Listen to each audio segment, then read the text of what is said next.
Well, good morning, everybody.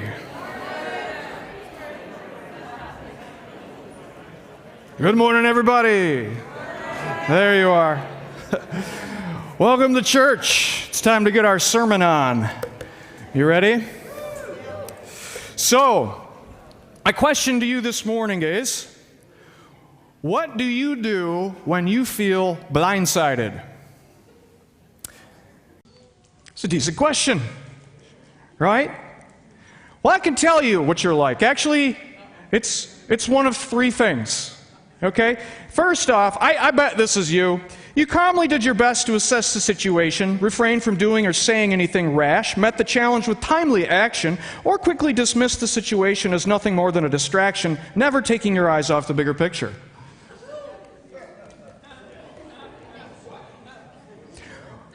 Or you freaked out a little. Or you freaked out a lot. I'm pretty sure it was one of those. Question is, which one? I'm starting something today that is for those of you who freaked out. A little. Or a lot. And I gave you, I don't know if you caught this during the week, I gave you a little reading assignment, okay? These next several weeks leading into Easter, I'm actually giving out a little reading assignment on Monday nights. You can read out of the Gospel of John, a stretch, and you can come on Sunday morning and be prepped and ready and guess what the sermon's going to be about before I even give it. And that's really cool. I hope that you did that. But if you didn't, shame on you. And you'll be able to do that again. You'll have another shot this coming week. Look out on Monday night, social media. Look on YouTube. Find us on YouTube. Watch little videos. But today, I'm going to take you to exactly where I said I was going to take you. I'm going to take you to a place in the Gospel of John in chapter 14. And the reason I'm taking you there is because Jesus knew that you tend to freak out a little bit. Or a lot of it. It's here in John where Jesus is confronting his disciples for the last time before things really hit the fan. And he is going to give you 5 very good reasons not to freak out. It's just not necessary. And today we're covering reruns of something cool on Disney Plus, okay? But I will not be found. I'm not having anything more to do with it. I don't have the emotional energy for it. I'm not dealing with it. And I bet that if you've done either of those things, gone itching for a fight or just want to withdraw and disconnect and write the whole situation off, you have probably figured out by now that neither one of those is the best solution.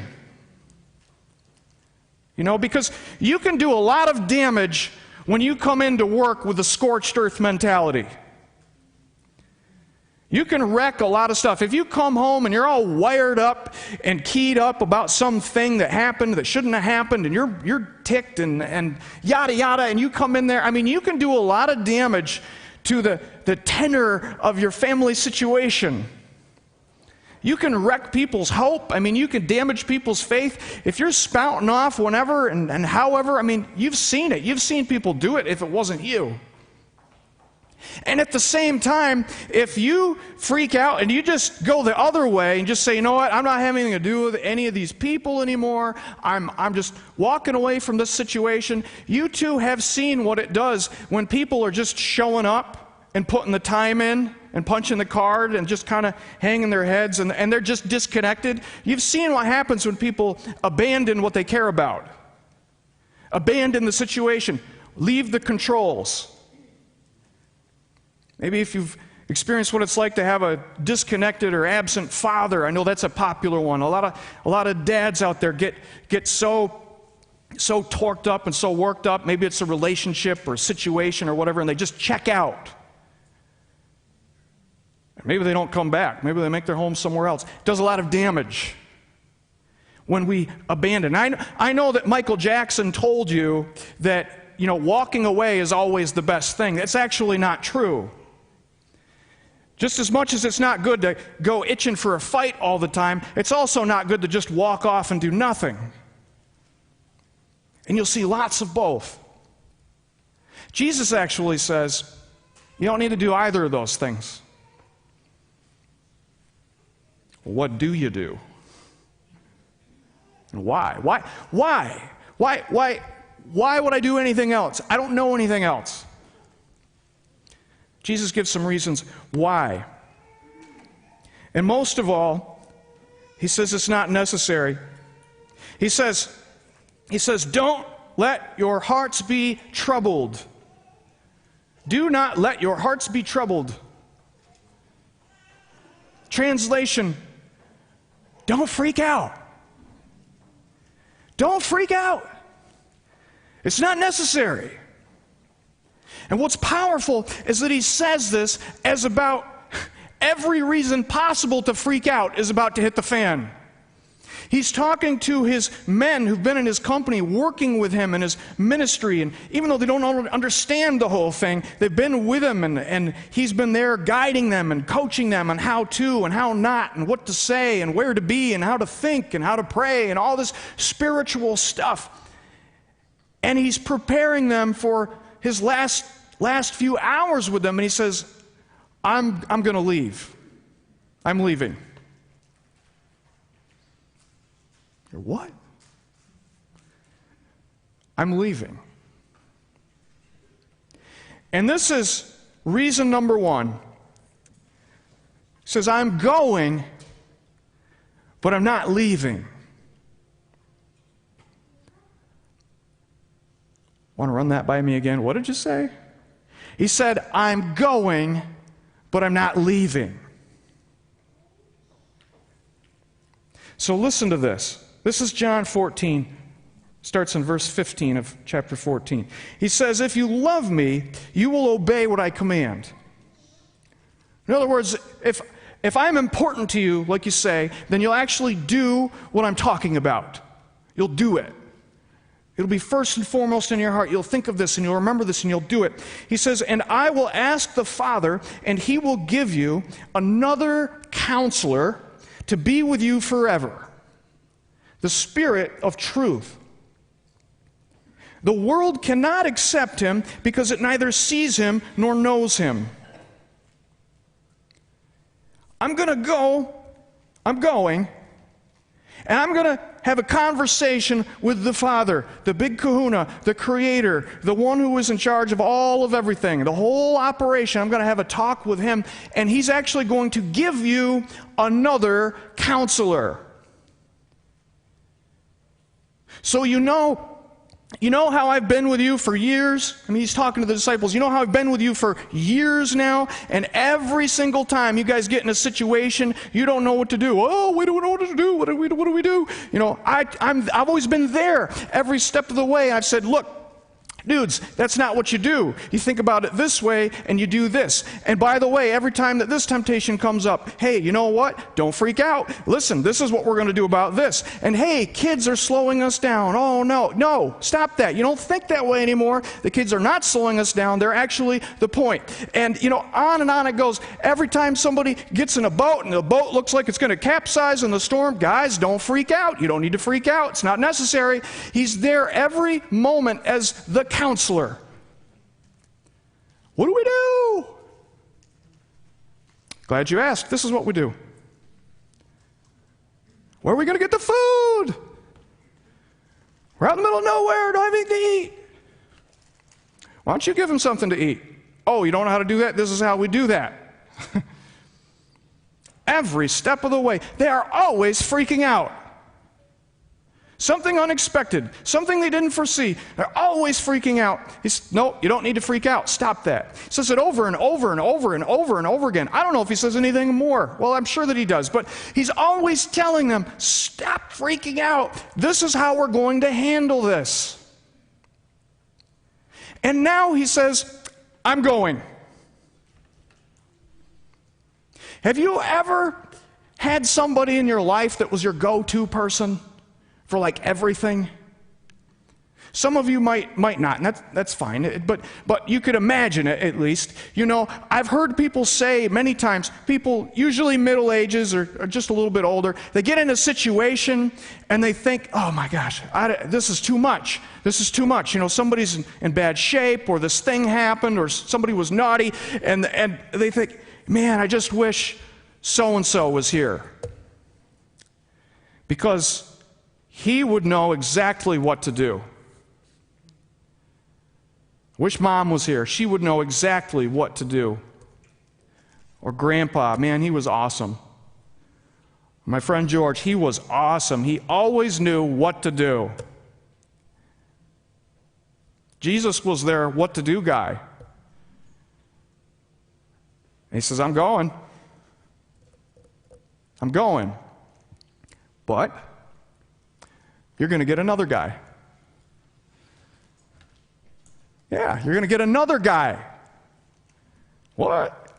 You're going to get another guy. Another guy's coming. Look, you had me here this whole time. I was answering your questions. I stopped you before you put your foot in your mouth. Sometimes I helped you take your foot out of your mouth afterwards. I mean, I was there every moment. But now there's going to be another guy to come in and do the same job. I'm not just leaving you. I'm sending, there's another guy. And this is what he says, the world can't accept him because it neither sees him nor knows him. So when you tell your friends about this other guy and they're not part of this yet and they don't understand or they don't believe or whatever, you know, they're just going to think you're nuts. Right? Oh, yeah, the Spirit of truth told you. Okay. See you next week. You know, the Spirit of truth. Because they have no experience with him. They do not know his heart. They don't know the truth. They don't understand. Don't get freaked out about that. They just don't know him. They don't understand. So just understand and expect it. But you are going to get him. You're going to get him. You're going to get him. This is what he says. But you know him, for he lives with you and will be in you. Another what moment? What do you mean he lives with me? He lives with me and will be in me. He lives with me and will be in me. Wait a minute. So you're telling me I know him right now, but he will be in me then. I'm very familiar with him now, but he will be in me later. Jesus says, yeah. Because, get this, he is me. He's me. Me is he. Did you hear that? He is me. This isn't going to be like that time, you know, you came home and mom said, hey, you're going to get a new daddy. You know, or, you know, you went to math class and there was a new teacher there and the old teacher just disappeared and they said, hey, you know all that stuff you learned about how to do math? Well, I got a new way to do math now, so you're going to have to undo everything you learned and learn it the right way. You know, it's not going to be this weird situation where you're going to be totally unfamiliar with everything that he gives you advice to do. It's going to be me.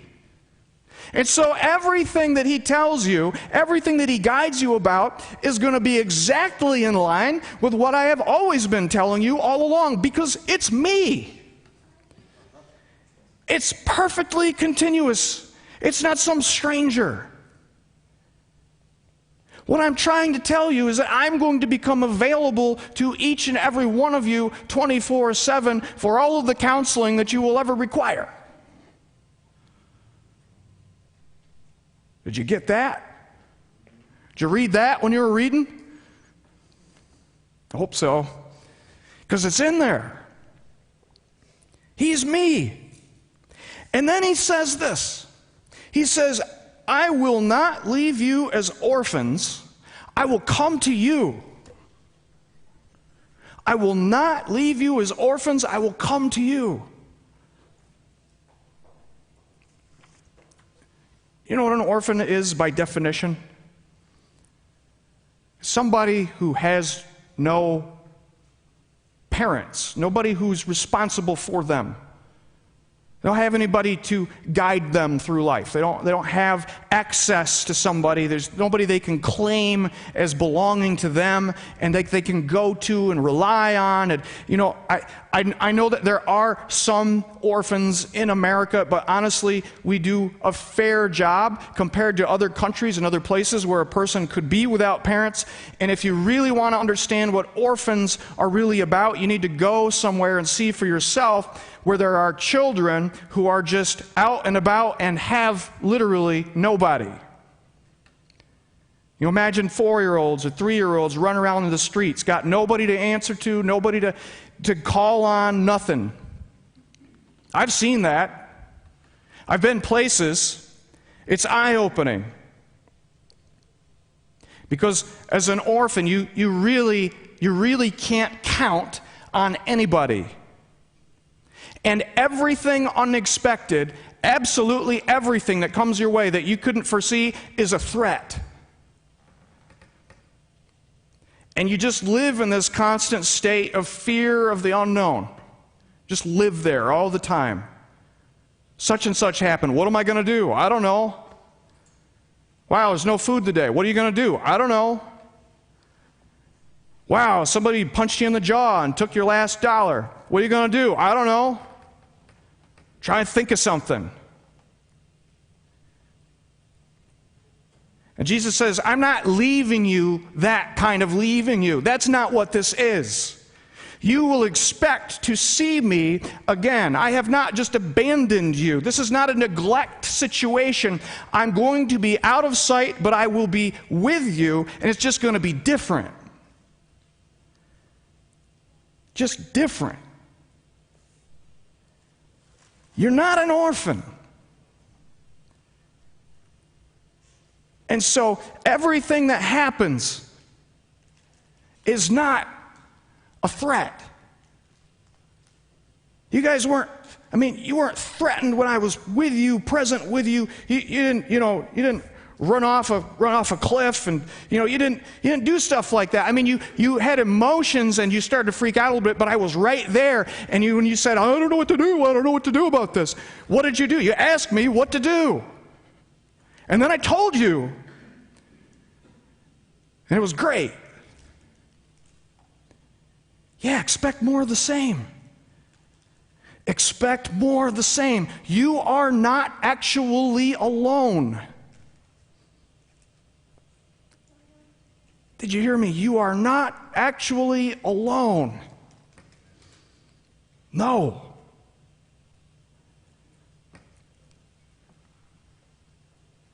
You don't need to freak out. You don't. I'm actually going to be with you all of the time. You're not an orphan. Unless you choose to be. Unless you choose to be. How many of you know you could have really amazing parents? I know not everybody has amazing parents. Well, some of you are amazing parents, and let's not get all wound up in that. But I know that some of you have known people that had amazing parents. And you also know at the same time, you can have amazing parents and still do plenty of dumb stuff. Right? You can have the kind of parents in your life that really just lay it all out. They leave nothing up to the imagination. Look, if you do this kind of thing, live this kind of life, this is what kind of life you can expect. This is how you can expect people to react to you. This is what will happen with your budget, your finances, if you choose to live this kind of life. They can just do an amazing job. Teach you how to handle decision making and all that stuff, or at least try. And then you can become an adult and go out there in the world and just say, I don't know. I'll just try some stuff. See what happens. We have the most amazing ability when things hit us by surprise. to just lose track of everything that was ever instilled in us for good. I mean, it's just amazing. You could be the best church attender, check the box off every single week, be involved in a group and singing the praise songs with all your heart, and then something hits you by surprise, and you're kind of like, I don't know what to do. And you can behave just like an orphan. I don't know. I don't have anybody. I don't even know who to go to with this. I don't know who to talk to. I have no idea. It's just panic. And it could be good or bad stuff, right? I mean, it could be surprise bad stuff, like a bad health report or cancer or something like that. It could be a good thing. It could be, I won the lottery and I just got this cash windfall. I have no idea what to do.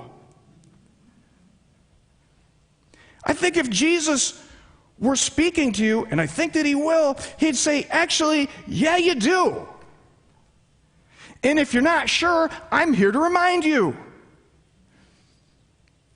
If you've been walking with Christ as your Lord for an amount of time, he's there and he's going to say, hey, you know what? If you talk with me, I'll remind you. We actually covered this one time. Remember that time that this happened? Actually, same thing. Looks a little bit different, same thing. Hey, remember that time that person said that awful thing or betrayed you? Or you remember that? Actually, we're going to do better this time because you're going to come to me and ask me, how do you handle it? And I'm actually going to convict you in your spirit and let you know exactly what to do. Sometimes I think people kind of pretend God's not there to ask because they actually believe so much that he will answer and will tell them what to do, and they just don't want to do it.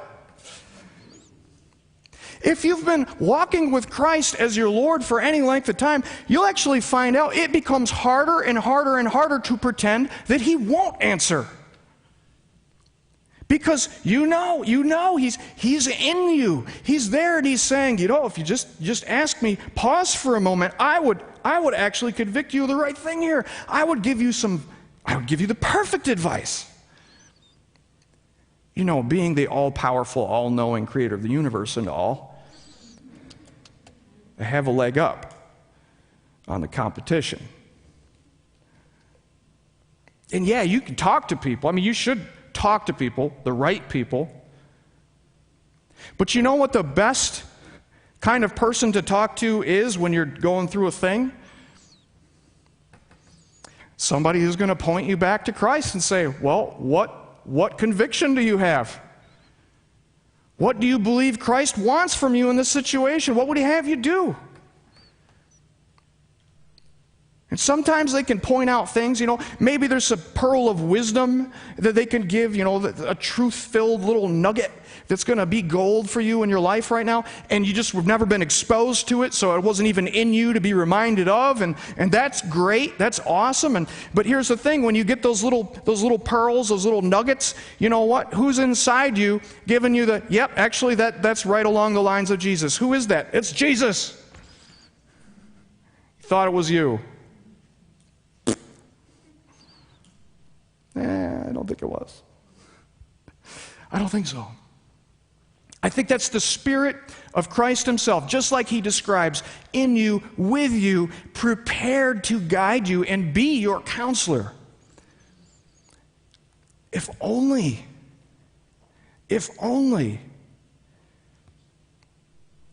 you'd act like he was.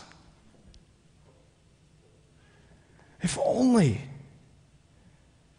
you'd remember, he's actually right here, right now, in me. If I would stop, if I would even just stop, I might even just know what the thing to do is. It's powerful. He is powerful. I'll tell you a little story about myself. There have been times in my life, surprise, surprise, when something kind of new happened. You know, new situation, family things change, or somebody gets sick and you've never had to deal with this before, and like a new temptation comes into the picture. Oh, well, I could just do this, or I could get away with that, or I could say that and it would feel good, or all these things, and just kind of a swirl in your mind. What am I gonna do? What am I gonna do? What am I gonna do? What am I gonna do? And I have played the fool. I don't know what to do. I don't know what I'm going to do about this. I could do this, A or B or C, or I really don't know. I really don't know. And it wasn't really true. It wasn't really true. Maybe I didn't know exactly what to do in that moment, but I actually knew who to go to, and I had pretty high confidence what he would tell me when I went. But it chose to just kind of pretend. And you can get in a world of trouble in about 10 minutes just pretending like you don't have anybody. I mean, you could be such a strong Christian, you could be such a faithful, committed person, and you could have a great reputation, and I'm telling you, for 15, 20 minutes of pretending that you're not really sure, and you don't really have anybody, and you don't have any good advice to follow, I mean, you can get into a world of trouble. You can do a world of scorched earth damage in a very small amount of time, just pretending I don't really know. Who would I go to? Yeah, it's just murky, so I'll go this way. I'm telling you, it's real. Now, some of you are perfect Christians. I understand. I understand. You're perfect. It's beautiful. Actually, I cry when I see you. I shed tears when I see the perfect Christians. I'm like, oh, it's so beautiful. Bless your heart. But this is for real people. This is a message for real people. This message that Jesus preaches to his people at their Last Supper is a message for real people with real temptations who really freak out one way or the other when stuff happens. And I believe that's the message for you. You are not alone. I have not left you as orphans, and you can actually count on me all of the time. I will not leave you unguided. You are not forsaken. You are not abandoned. You are not neglected. I'm here. If you want to call me, you've got the hotline on speed dial. You don't have to go to the priest. You don't have to travel to some place you've never been on a pilgrimage. You don't have to cover thousands of miles of airfare and thousands of dollars to get you there. You don't have to sacrifice yourself on a cross. That part's been done. You got the hotline. You can talk to me. He's there. He's there. You don't need to freak out. I know some of you, if you were being real as you can be, you might say, yeah, I've got a few of those little stunts that I did. Hey. If I didn't have to laugh, I'd cry, right? Right? You scorched earth some relationship that shouldn't have been scorched earth. You said some things that just, you can't pull them out of the air. They're gone.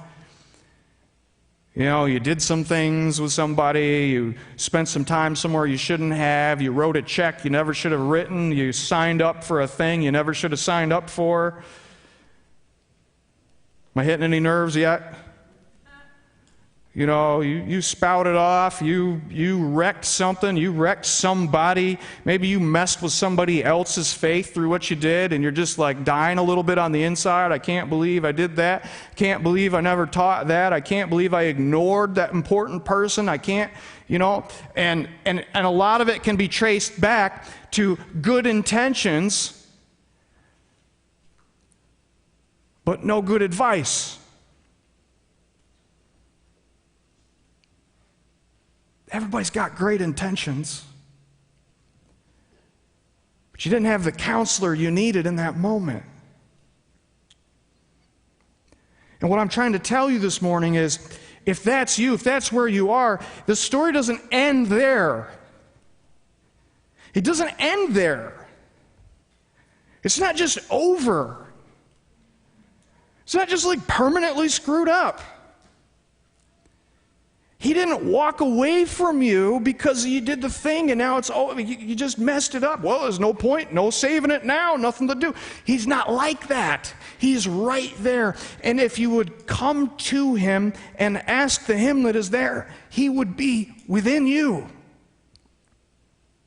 And you'll have to wrestle around with that whole thing of, well, is that him or is that just my squirrely thinking? Did I have bad pizza last night? Or did I eat too much ice cream before I went to bed? Maybe I shouldn't have had that beer. You're going to have to wrestle around with that on a daily basis and begin to hone your ears, the skills that you need to recognize, wait a minute, this isn't right, what I'm about to do. You're going to have to work on that. And there's nothing that I can do to just take that away and make that easy for you. And just, you can push a button and be like, what does Jesus do? Boop, boom, bonk, download. It's not quite like that. You're going to have to wrestle with him a little bit to understand who you're hearing. But in the end, you will get the advice that you need about what to do next. He will answer. He will answer. And maybe that's a step of faith for you this morning to believe that. Maybe it is. Maybe you've got so many things just in your little queue, your download queue of things that you've tried and done and said, and you're just kind of like, this is the playlist of my life. I don't know how I can ever go from here to here. Maybe it's shame that holds you back from going to God with your stuff. That's real. Oh, shame will do a number on you.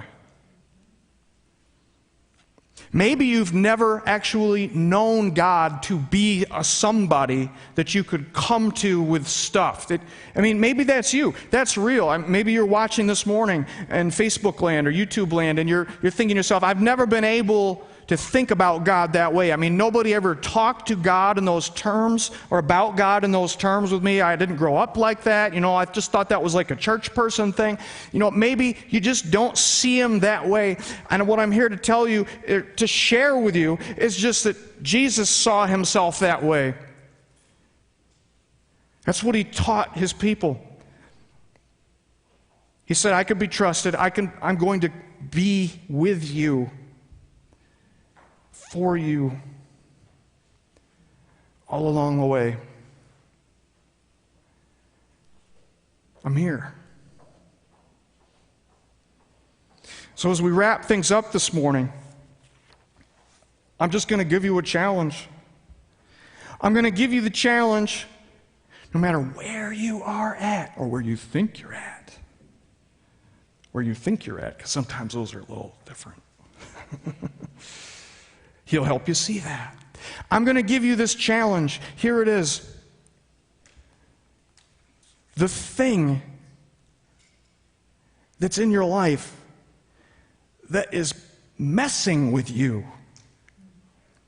The thing in your life that gives you the most uncertainty right now. And I don't care if it's, important in other people's eyes. I'm saying the thing that's actually doing the messing with you right now. I don't care if it's politics. I don't care if it's your health. I don't care if it's money. I don't care if it's a family problem. I don't care if it's a work thing. But if it's actually messing with you right now, here's the challenge. You take the thing and you set it on your table. The table of your mind. Here it is.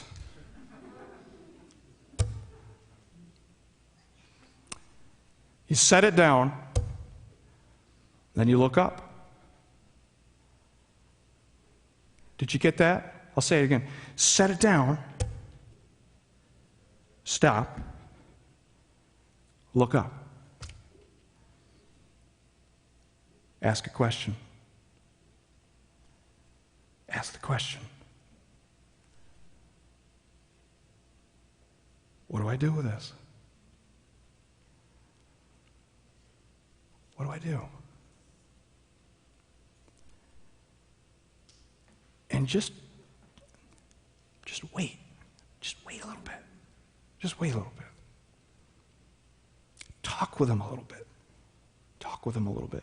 Oh, I've never talked to anybody. I've never talked back. I don't know how to do it. Well, yeah, that is a new thing. That is a new thing. That's a lot of prayer. You talking, looking up and talking and saying, you know what? I recognize there's some stuff going on here that's too big for me to sort out.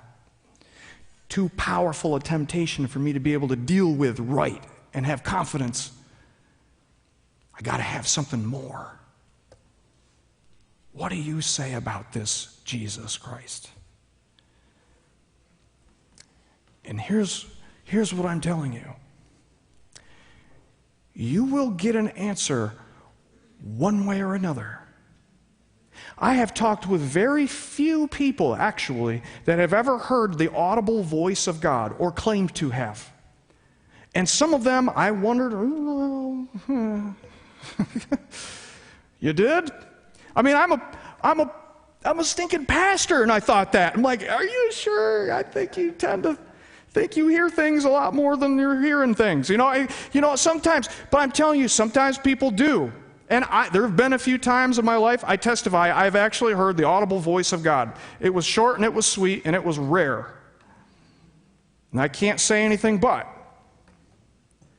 But so much of your time in prayer and conversation with God is not going to be sitting down, how those Cowboys, huh? How about those Cowboys, Yeah, I saw that game last night. Okay, it's not quite like that, is it? And you know that. But I've also had enough times in my life where if I gave the time, if I actually just paused, it really took no time at all. Why did I think I was so busy? I wasn't. I just took the time, I set it down, I looked up and said, okay, this is a doozy. What are you going to do with this? What am I supposed to say? What am I supposed to not do? How do I avoid the pitfalls? I have gotten an answer in like record time. And maybe I didn't get the fill in the blank right in that moment. But I'm telling you what, it's usually like, later on in the afternoon, I'm having a conversation with a good friend, and they say, I just wanted to share this with you. Something or other happened, or God told me to talk to you about this and just encourage you with this. And I was just like, wow, what? Who told you to say that? It's almost like suspicion. Like, who told you I had a thing? Why did you share that with me? Are you watching me? Do you have cameras in my office? Like, what is going on? One way or another. And that's my challenge to you. Not even knowing how the answer is going to come. My challenge to you is to take the thing that is messing you the most right now, messing the most, and to set it down and pause and look up. And just see what He'll convict you about. See what little creative nugget He sends your way. Just see that He's good for His word. I'm going to wrap up this morning by doing something very simple. We do it every week. I'm going to pray, and I'm going to invite you to pray with me right now like your life depends on it. And I'm going to pray for every person. I'm telling you, every circumstance you could be in, this prayer is for you this morning. If you're just watching online, this prayer is for you this morning. If you're sitting in the corner, this prayer is for you. If you're in the bathroom trying to avoid the pastor, you're just taking a really long time in there, this prayer is for you.